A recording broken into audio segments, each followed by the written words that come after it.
Hi friends, here's our other story called The Mitten. It is by Jan Brett, but it's still the Ukrainian folk story. But Jan Brett wrote the pictures and drew the pictures and wrote the words for this story, adapting it.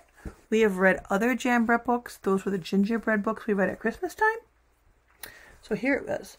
Once there was a boy named Mickey who wanted new mittens made from wool as white as snow. At first, his grandmother Bubba did not want to knit white mittens. If you drop one in the snow, she warned, you'll never find it. But Nicky wanted snow white mittens, and finally Bubba made them. Jan Brett always makes the pictures on the side that tell part of the story. After she finished, she said, when you come home, first I will look to see if you are safe and sound, and then I will see you to see if you have your snow white mittens. So off Nicky went, and it wasn't long until one of his new mittens dropped in the snow and was left behind.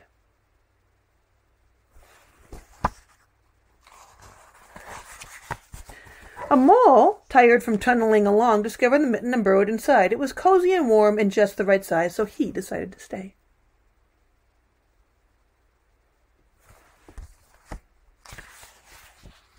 A snowshoe rabbit came hopping by. He stopped for a moment to admire his winter coat.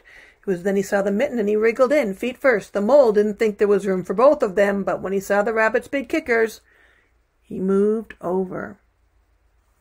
And look, this one's predicting the next animal, and this one's showing what Nicky is doing.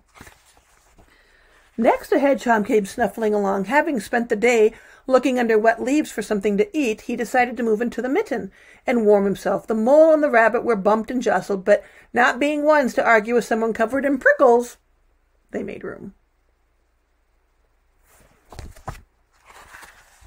As soon as the hedgehog disappeared into the mitten, a big owl, attracted by the commotion, swooped down. When he decided to move in also, the mole, the rabbit, the hedgehog grumbled, but when they saw the owl's glinty talons, they quickly let him in. Up through the snow appeared a badger. He eyed the mitten and began to climb in. The mole, the rabbit, the hedgehog, and the owl were not pleased. There was no room left, but when they saw his diggers, they gave him the thumb.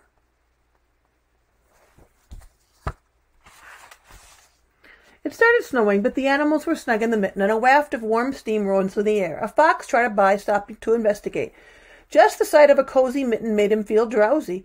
The fox poked his muzzle in, and when the mole, the rabbit, the hedgehog, the owl, and the badger saw his shiny teeth, they gave the fox lots of room.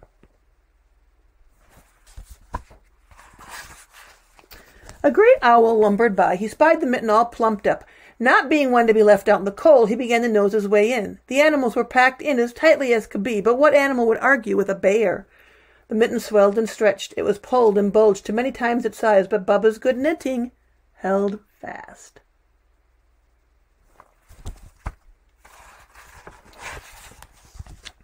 Along came a meadow mouse, no bigger than an acorn. She wriggled into one space left and made herself comfortable on top of the great bear's nose. The bear, tickled by the mouse's whiskers, gave an enormous sneeze. Achoo! And the force of the sneeze shot the mitten up into the sky and scattered the animals in all directions. On his way home, Nicky saw a white shape in the distance. It was the lost mitten silhouetted against the blue sky. As he ran to catch his snow white mitten, he saw Bubba's face in the window. First she looked to see if he was safe and sound, and then she saw that he still had his snow white mittens.